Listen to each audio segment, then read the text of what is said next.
Erasures by Mary Ruefle, and for having this chat today with co-curator Mark Wunderlich and Mary on screen. Mary's very first Zoom experience and her last, she has declared. I'm just going to ask a tech question. Am I looking straight at the screen, Erin, or should I turn towards you? Me. Okay. Hi, everybody. If you are here in the live audience, please silence your phones. And I'm just going to say a couple of thank yous, and then I'm going to hand it over to Mark Wunderlich and Mary Ruefle. So St. Louis Poetry Center is celebrating its 75th anniversary. It is the oldest poetry-only nonprofit west of the Mississippi, and we really wanted to do something special for that. And when Mark Wunderlich told us that he and Erin McKinney, who I will tell you more about in a second, put together a show of Mary Ruefle's book arts and erasures, I thought, oh my gosh, it would be so great if we could bring that here to the High-Low Gallery through the Kransberg Arts Foundation. So I want to tell everybody that on April 11th, Monday at 7 p.m., Mark and Mary will read together for St. Louis Poetry Center's Observable Reading Series. That will be live streamed. And I'll say the date again, Monday, April 11th, 7 p.m. So I hope you all tune in. And now I just want to say some thank yous. So first, thank you so much to our funders, the Missouri Humanities Council and Poetry Foundation. Thank you so much.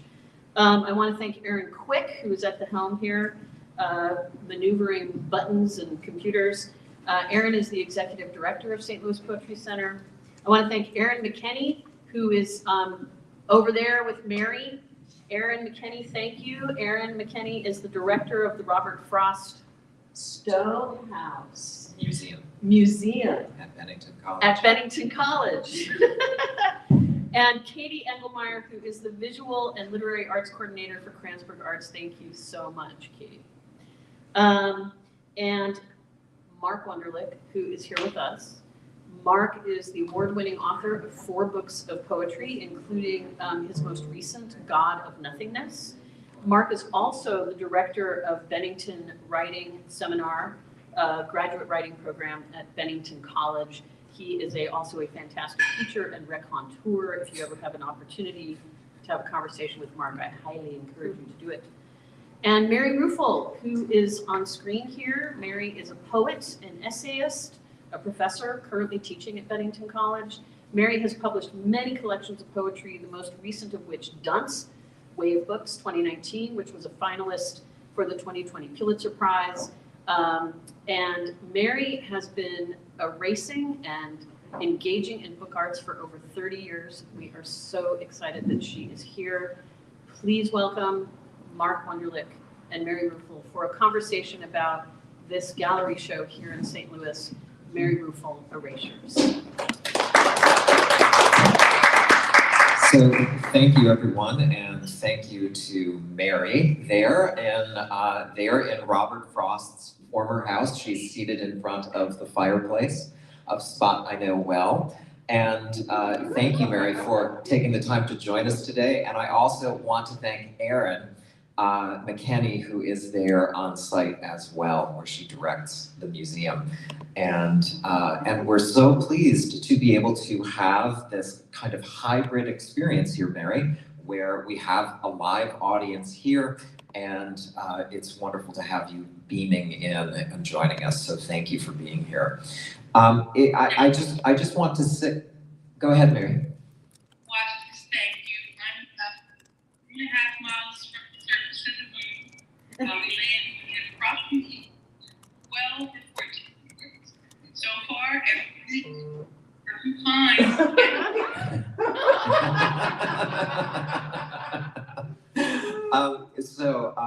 Mary, I'll just begin by saying that it's been a real thrill to have a hand in bringing this work that we have here on view at the Kransberg Arts Foundation. It's been a thrill to have this show travel after being able to put it together and have it shown there at the Robert Frost Stonehouse Museum. And my first question, Mary, is just is a kind of personal one, a sort of light personal one, which is, how does it feel to have this work being seen? There's, in some ways, this work has been quite private. That these are books, they're meant to be seen rather intimately. There are postcards, which of course are about a kind of intimate exchange, one person to another person.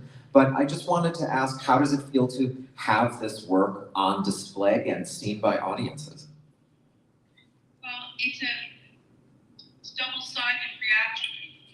One that I'm completely thrilled and blown away by the interest, by the ways in which they are displayed, by the responses I get from people who are viewing, and in particular, for instance, your dedication to getting the show to St. Louis from Shaftesbury, and that's quite overwhelming, and I'm deeply honored. But the other side of it is, I'm not the one looking at it. So you have your own private reaction, and I'm not part of that. When by you, I'm speaking to any individual who's listening. So it's also at the same time feels very much removed from my own experience with the folks. I know when the show closed here at the museum in Shaftesbury, I was talking to some friends who are visual artists, and I said, for me, the act, when I'm alone making an erasure book,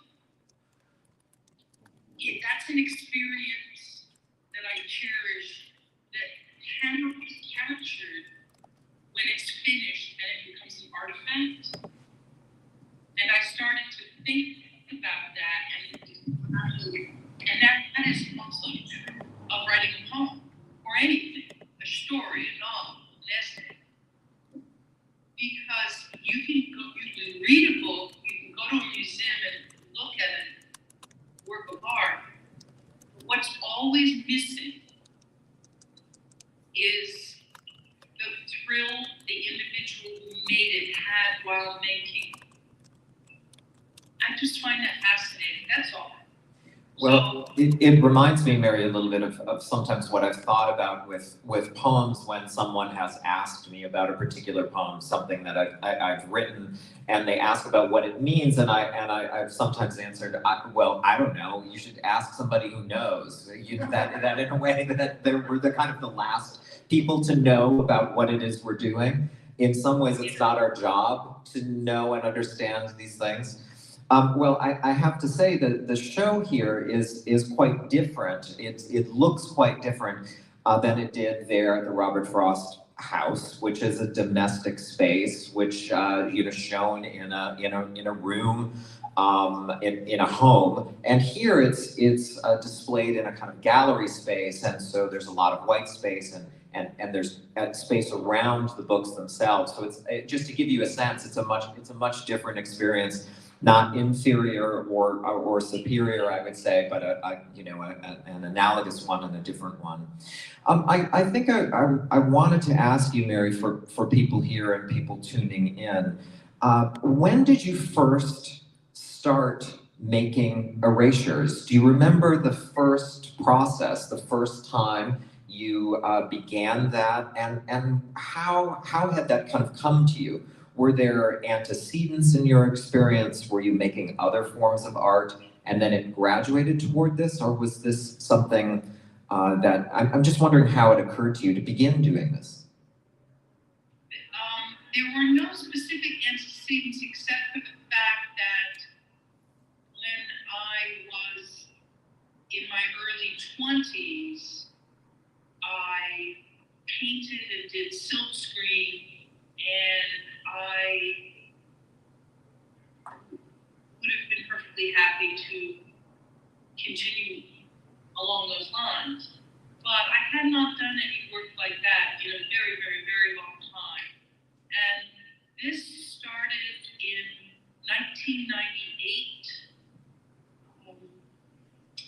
when I saw a beautiful soft Moroccan leather book in a used bookstore that I wanted to give to a friend as a gift, and I no longer remember where the impulse to erase it came from. I no longer remember if I had seen Tom Phillips' work, the British artist who erased a Victorian novel many times, the same novel many times, which is now the Tate Gallery in London. I don't remember, but I remember that I used a black roller ball. It was very, very crude, and simply scratched out the text that I wanted to disappear. So it has very much evolved over the years since then. I think it's 25. You said 30. I thought, oh, that'd be great, but I think it's 25 years. I don't know. I started in 98. Oh, maybe it was 97. I don't remember. And I've been doing it ever since. There's never been a time that I've not been looking.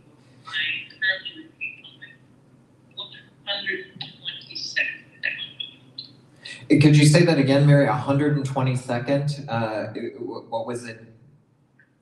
I've done 122 books. 122. So we have a significant portion of them here in this show, and are the others that you've done collected anywhere? Are they owned by collectors or friends? Are they in your private possession? I would just be curious to know about all of them. Two of the books are in a collection at Western Michigan University in Kalamazoo, which has a collection of art by contemporary American women poets.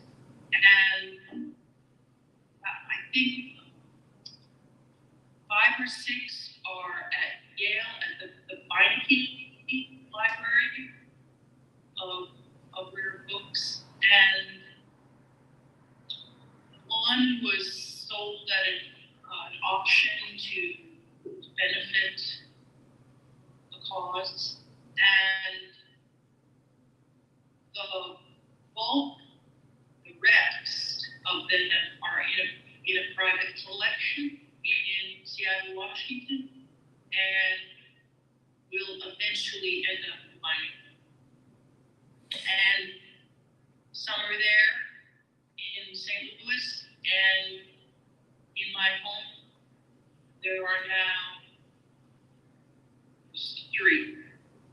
So Mary, you mentioned earlier that the very first one of these that you found, this book that was bound in white leather at a used bookstore, and I just want to ask a little bit about your process of selecting the books that you then use and that you begin to alter and erase. Where do you find them, and what are you looking for in particular as you are looking to select a book to use? I find them in used bookstores, higher-end antique bookstores like antiquarian literary bookstores, in the Goodwill, the Salvation Army, thrift shops, junk piles. The used bookstores is usually where I find most of them, in the used bookstore. And I'm looking for a 19th century book that is approximately 6 by 5 inches, small, some are larger, some are smaller. And I'm looking for perhaps an embossed cover, a title that I like. I flip through to at the nouns that are in the narrative. No 2 books are alike, and really my criteria for choosing is entirely intuitive. I have done the 4 Gospels in the New Testament because they were so individually beautifully bound in large format. It's done in black and wash. But those are the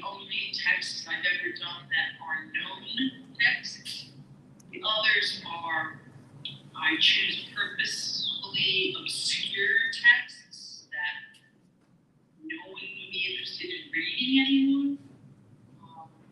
And I like the idea that I'm giving life to these books. It's a form of recycling.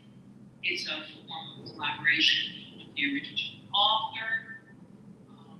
One author I have used more than any other. I very rarely read an author, with the exception of Laura Richards, who was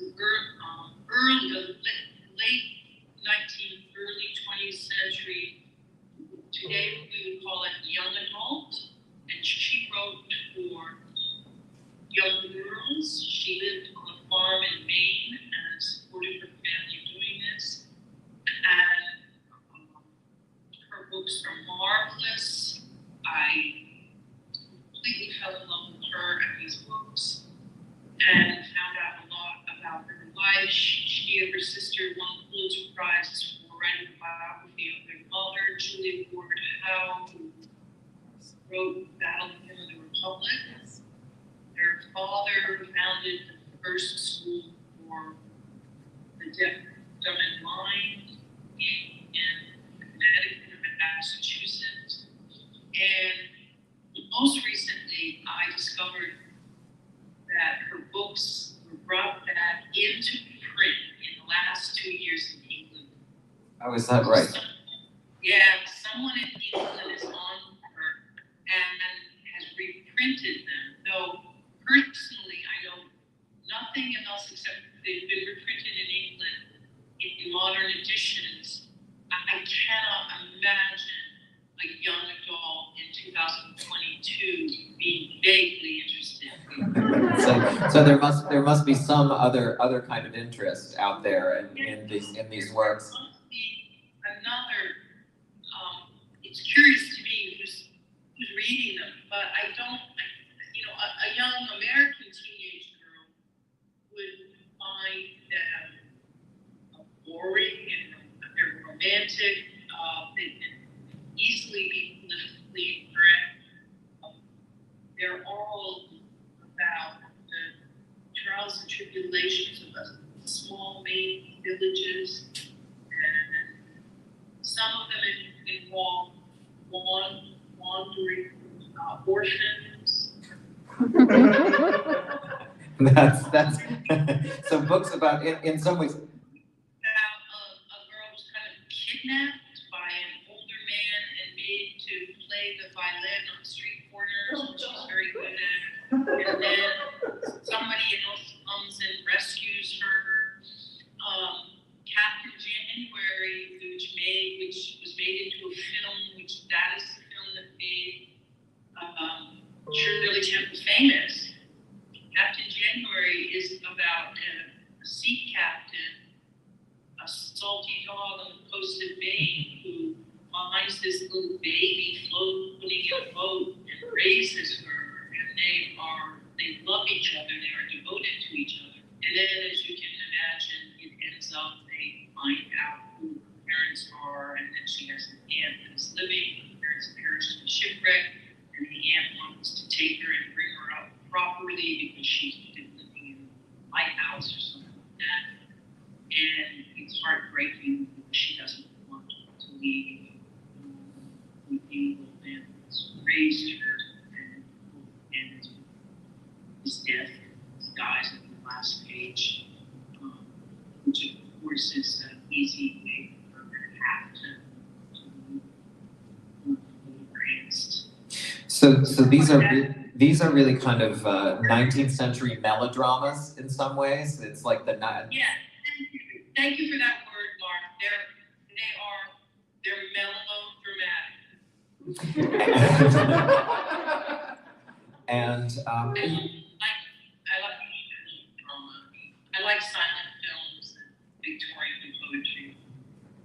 you also had said once too that that you sometimes look for 19th century didactic children's books for children that are, Christian books for children that, have, because you'd said at least it has the word God in it, and you'll know that that's going to create a certain resonance. I look for the word God and the word death.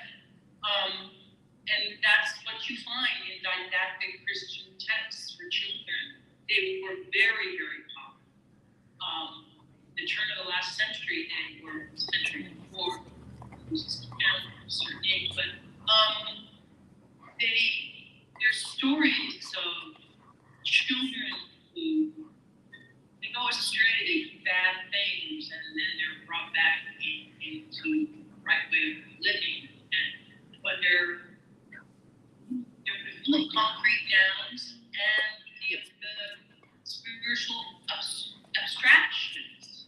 Soul, death, God. And I love the juxtaposition of the abstraction and the concrete nouns. I cannot do a book that's pure abstraction.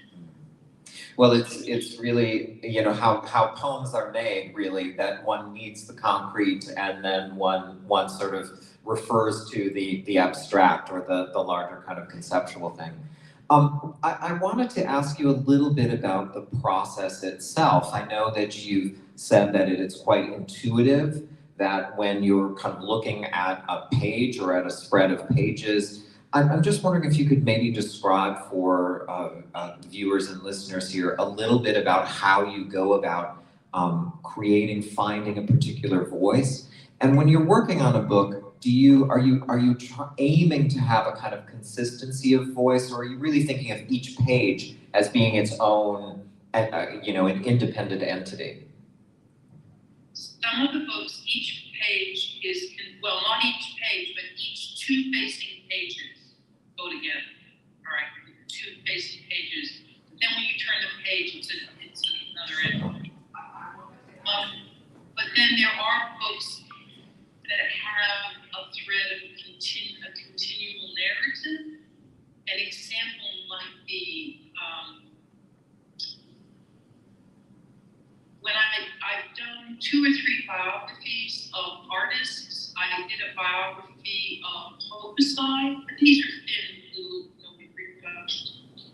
And so that was continuous. If I'm doing a biography of a painter, and I've only done like 2 or 3, that would be continuous. And the other one continuous, the Journal of Nellie Walters was a book that was completely falling apart. The spine was practically broken, the edges are frayed, but it was the Journal of Nellie Walters, and I don't really remember what the real book says, but my erasure is the journal of a girl named Nellie Walters, who becomes increasingly depressed as the book goes on. And, severely depressed, and the book starts out, I think I go from white to buff out, which is a beige, to an ivory, to a buff, to a brown, to a black, to black, and the medium gets darker, and it gets grimmer and grimmer, and she tries to perk up to no avail, and then, she starts to die, and then she perks up, and that's a continuing narrative. And then another one, which is humorous, is that was humorous too, about a young, her name is Rosie, I don't really remember, and I use nothing but pictures of dolls in it. And this is a doll who all she cares about is going to parties and buying clothes, but she is married to a pastor who's horrified by this, and so she has to learn that it's not right to be a pastor's wife and to spend all her money on clothes. And eventually she comes around and almost becomes the new wife, but she gets in the end because she's still secretly, it goes on like that. So I can remember the narrative the ones with the thread straight through, because there's so few. That's why I can tell you Nellie Walters, Rosie, none of the others that. And the process is using either marker or wash, primarily whiteout. I prefer ivory, was my favorite, and then buff out, and they're impossible to get now. There's a buff out you can get, but it's an inferior product. The one I like, they don't make this stuff in colors anymore. You used to use them in schools to correct paper, and there'd be one for pink paper and yellow paper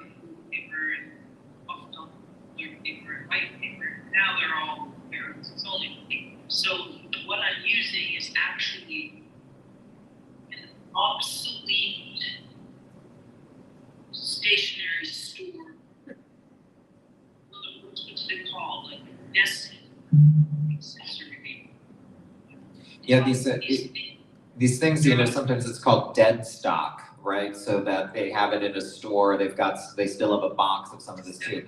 Mary, I have to, my pledge to you is that in all of my used bookstore or office supply, if I find myself in old office supply stores, I'm always on the lookout for the buff color for you. You don't ever get any liquid paper buff. That's tough. They shouldn't even make it because they never drop and the paint just stick together. What I'm looking for, Mark, is buff out by big buff out's terrific, but liquid paper buff out, my sister online found, oh, I must have had 100 bottles. She must have paid a fortune for it, and I threw it all in the trash because I was so frustrated with too many pages. So, yeah. But yeah, if you can big buff that, I'm really into it. Mary, what is the relationship between the work you do producing erasures, you know, working through a book and treating them, and your own work as a poet? What is the sort of link between them? You know, one thing that I see across both the work is that there's often a humor, that there's this a sardonic wit that's happening in both of these works. But I'm wondering about how you see what the relationship between these two processes, these two ways of producing work, what that might be. Doing the erasures feeds the part of me that wants to make things with my hands. The frustrated visual artist. So in that sense, for a long time I saw no connection except that I like to make it. I like to make art. I don't care what it ends up being. I just like to make it. So I didn't see a connection. But now, in the last few years, maybe not that many, maybe 3 years ago, if 2 erasure pages, if I really love the text, I'll build a poem around it. And I'm the only one that will never know, but I now use erasure text as the diving board or springboard to my poem. The lines I pick from the erasure could be the beginning of the poem, they could be in the middle, they could be at the end. But I do now use lines from erasure in poems. Obviously not every, you know, I have to really like it. So in each erasure book, before I put it away or ship it off, I flip through it and I write down maybe 1 or 2 pages that I like the text enough to write down and see if I can use it in some. Have you ever done the same book more than once? Have you ever found like multiple copies you have? I have done, again, it's the Laura Richards I was telling you about. I've done her book Melody, I think 3 times, book 3 twice, after January twice. They're all Laura Richards books that I've done. You've also mentioned that people give you books and that you almost universally never use them. Is that correct? That it's. I've had friends who trying to be helpful said, "Oh, look here, I found an erasure book," and usually they just don't get it. They just, yeah. I mean, it has happened. Someone has given me a book and I've used it, but more often than not, I've given a book and I thank them and I use it. Well, of course, I think a kind of erasure of a book is quite an investment as well. I mean, that you're going to begin, it takes quite a bit of time, of course, to do these. How many of these do you make in a year, usually? Probably in a year, I want to say 4 a year. They take 2 months, 2 or 3 months. You know, some are quite short and some are quite long. Here's one I brought with me that I've finished since the show went off. And the reason it has a ribbon around it is because the librarian or book person told me that that'll help keep the spine intact. Kind of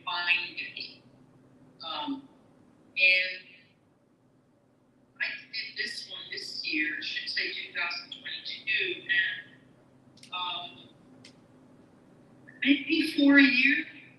I'm gonna say for a year, so that's 3 months. Yeah. Yeah, oh no, 2020, this must have been the last book I did in 2021. And it has over 100 pages. It's got around 161 pages. So Mary, another part of the show here is, in addition to the books that we have that are on display, there are of course the postcards. You're going to hold this up for us. We'll take a look. That's wonderful. This funny collage on the title page of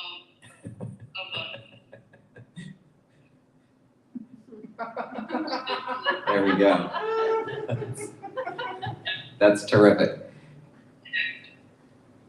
Yes, you were going to ask about the postcards. Yes, and this seems like a much different kind of medium, but of course I think of it as also relating to the idea of something found, of the material that is somehow an image that is already out there, that's been created, and as in the show you see all of a number of postcards, and they all have some text that's been applied to them on that corresponds with the image or makes the image strange, or and I'm just wondering, when did you begin this process of kind of treating or manipulating or using postcards? I love that. That's a hobby. I mean, that's just a hobby. I love captioning postcards. I have boxes full of cutout text from various books, and I have all these. It's just text, and I have to sit there and let's say that I'm in a store and I buy 6 old postcards. I put the 6 postcards down, and then I've got hundreds of text, and I just have to sift through it and try different juxtapositions to find a match. And when I'm doing it, I'm usually alone in my study, and I should be doing other things. Really should be doing other things. And I always say to myself when I'm doing it, I'm so happy sitting here. It really makes me happy. Well, fun. There's something about them, Mary, that really is very joyful, I have to say. That there's humor, they're really wonderful. And this is maybe a little transition to talking about the idea of the mail, of the postal system, and which is, I wanted our audience here to know a little bit about your project that you decided to do as the Vermont State Poet Laureate, and which of course made use of, in some ways, randomness a little bit, and also the idea of sending poems to people. But I'm wondering if you could just tell the audience a little bit about that project and what you did. Well, I proposed a project that would keep me at home, and it ends up mine was the only project proposed that didn't have to be altered with COVID. And it was to mail 1,000 poems to 1,000 complete strangers, all who lived in Vermont, because I'm currently serving as the poet laureate of the state. And I would choose them randomly from all the phone books. And I'm now finished with the project, and I went overboard. I mailed 1,011. And I keep wanting to I did get rid of the phone books. I recycled them, and there have been some days that I recycled them because I come across a poem I love, I still want to send it out to a stranger. So it does kind of grow on you. And I sent no poems that are by me, but I sent poems from all periods of time in all different cultures. And I used phone books, and there was no way to get a response. I think in the Burlington Free Press up north, they printed a little thing, if you get one, tell us about it.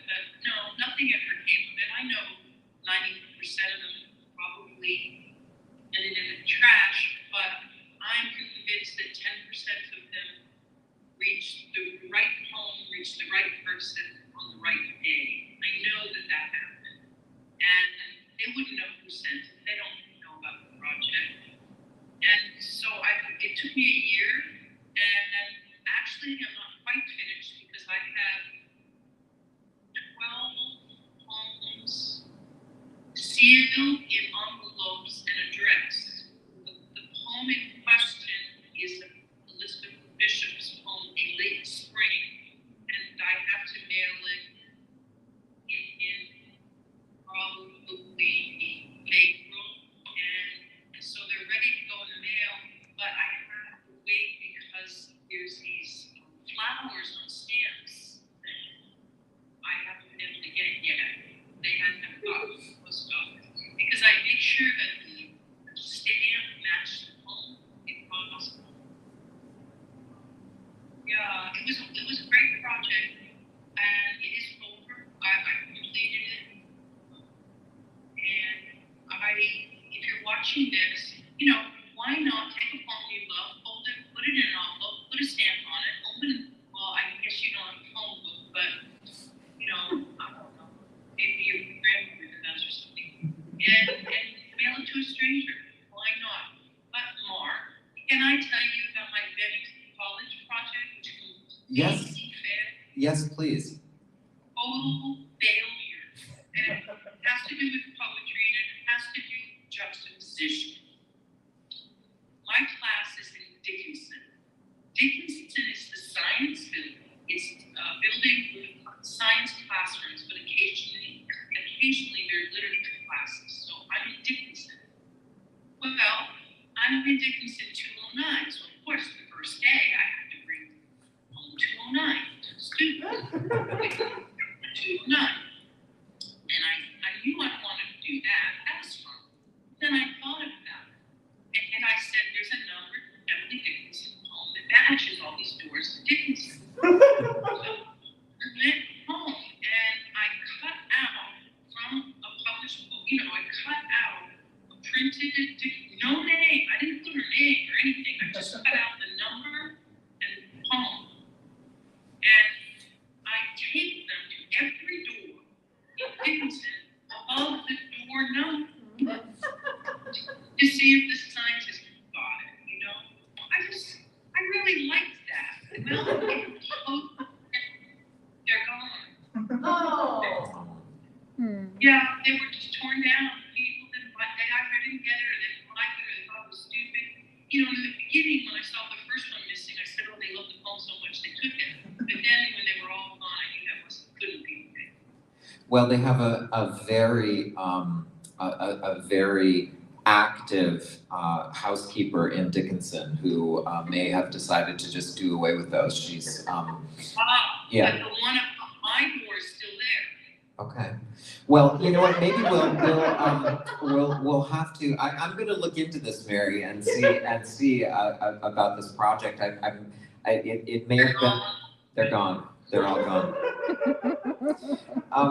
I thought this might be a good time to see if there are any questions from the audience or any that have come in from the chat. I have questions of my own, certainly, but if anyone who is here has a question for Mary, I would encourage you to, you could come up and use the mic, actually. That would probably be the best way. Or if we have one in the chat, if Aaron wants to relay it to us. Not yet. Does anyone in the audience want to ask a question? Kimmy, you have one. I'll you say it and I'll tell Okay. you. I think I can hear. Yep. Feel free to touch the microphone. Okay. Mess it up. You guys were talking last night about how Mary did the erasure of 7 by the Woods and Snowy Evening on the wall in the house, but Mary, you didn't want to do the erasure of Eliot's work. You wanted to instead do the haikus. So I'm curious to know why the haiku for Eliot's work rather than the erasure. Were you able to hear that, Mary, or shall I repeat it for you? Yeah, it's about the Eliot erasure. Correct. I took a look at Proof and poems in and of themselves are already erased. I mean, the language, I'm not interested in erasing a great poem because the author has already chosen the right words.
Well, That's how it happened.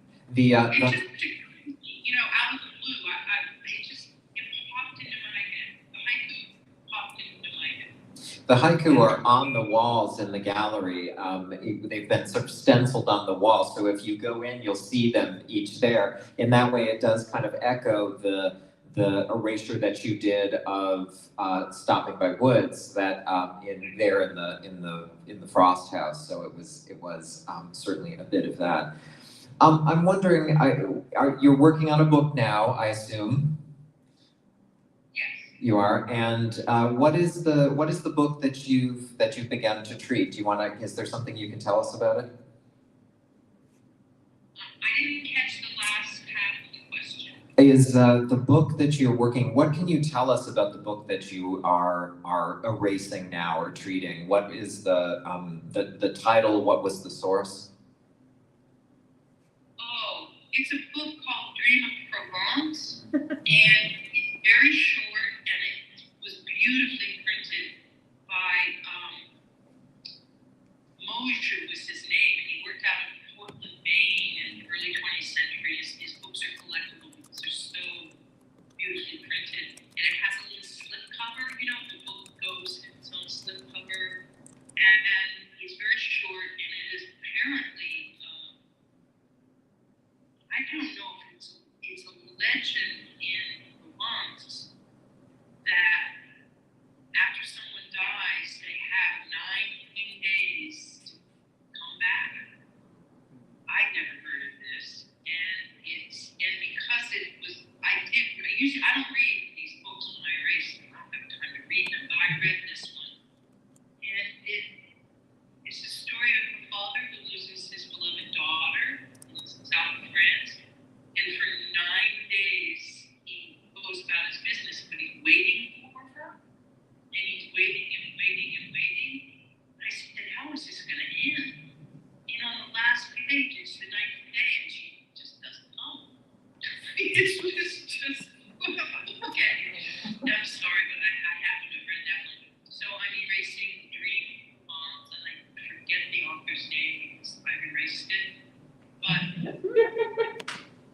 printed by, I think it's Thomas Mosher in Portland, Maine. People who are into book design will recognize that. It was lovely, And when I think of a number of other artists and poets who have engaged have made collages, have also engaged in visual work. I think of Joe Brainerd or John Ashbery, but I also think of the kind of great collagists of the 20th century like Hannah Hoke or even Joseph Cornell, if we want to think of the boxes as a kind of three-dimensional collage in some way that uses both flatness and three-dimensional spaces. And I'm wondering, what is your relationship to those other collage artists, those other writers who have done these? Is that something? Is that work important to you, or is it something you think about? Oh, I love every single artist you mentioned. I loved all the writers and all the artists. They all have their own style. They're just wonderful. I saw some collages by Mark Strand made collages. Yes, he did. They're really wonderful. They're really wonderful. And Max Ernst, I love. And I should do more collages. I do occasionally in the book. If the picture in the book, I like parts of it. I'll build a collage around it. But most of the time, what I'm collaging is text and image. Rather than building what we would call a visual collage, where I'm pasting different pieces of one image onto another, which I do that one I just held up. That was a collage where there's this overgrown fake screaming face on a smaller body. I love all that stuff very, very much. And I think with Ashbery, his collages are postcards, are they not? So he collected old postcards and then collaged on He did a lot of them, yes. There's a very nice book, actually, of Ashbury's collages that's available, that one can see too. And there's one of the objects that we have in the show is kind of unusual, although it is absolutely about a kind of an object and text, and it's the Whitman sampler. And I'm wondering if you might want to describe the Whitman sampler for us a little bit of what it is. It's in the other room at the show. I don't know, it's certainly in New England and in the East, we all know what the Whitman sampler is. The chocolates, you know, but I'm not sure that everyone knows that. It's a brand of chocolate, and it comes in a box, and it's called the Whitman sampler, and it's different kinds of chocolates. So there's one of those boxes in the show. Every Christmas, we would get a Whitman sampler in my family, and they still sell them in the stores, and they're yellow. And I thought that was nationwide, but I guess it's not. Well, one day I found, a box for dental swab, for glass slides, like from under an old-fashioned microscope, and I knew I wanted to do something with it. And I don't remember how it occurred to me, but I turned it into a sample of the writings of Walt Whitman.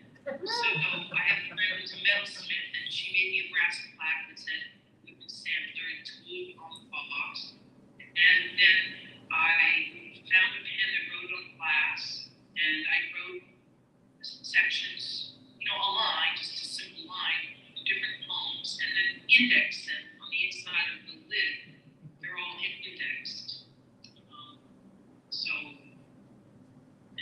The name of the poem is inside of the lid, and then you find slot number 16, and you read a bit of it.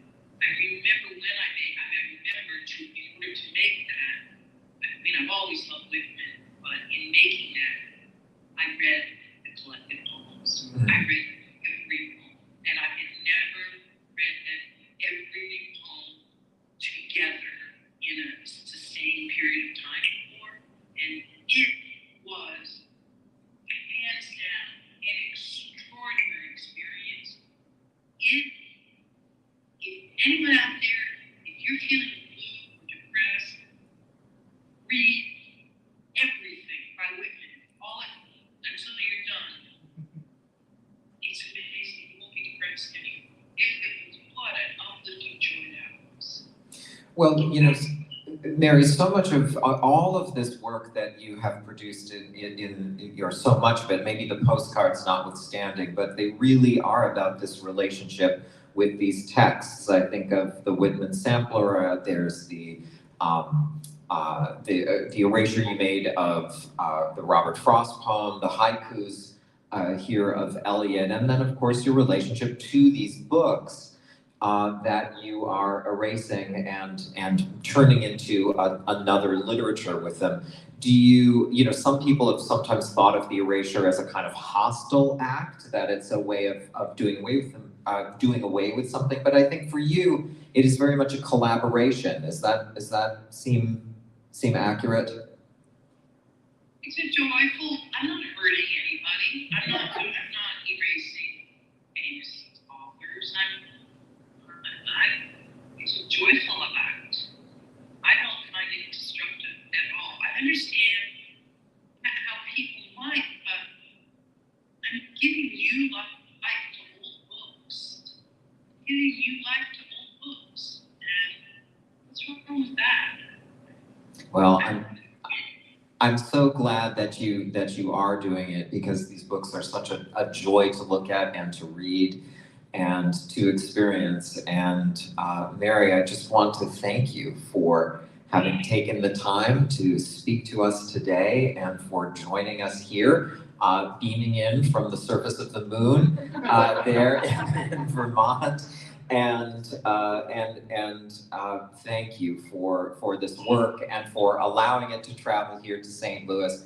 And I look forward to seeing you back in Vermont and to our event later on in April. So thank you so much, and we'll offer a warm round of applause here. in St. Louis to you, Mary. Thank you very much. Can you hear me? I want to thank you. Can you hear me? Yes, I can. I want to thank you, Mark, and I want to thank Aaron Quick, and I want to thank Dana Levin, and I want to thank St. Louis, and thank you all. Thank those who are watching from in their pajamas and those who are in the audience, and thank you so much. I'm deeply honored to have been given this opportunity, and I hope you enjoyed the show. My purpose is to make you smile. If you smile at all, that's it. That's all I want to do. I'm not ambitious beyond what you make me smile. Well, thank you, Mary, so much, and good to see you, and we're all smiling. So, all right. Have a good afternoon. Bye.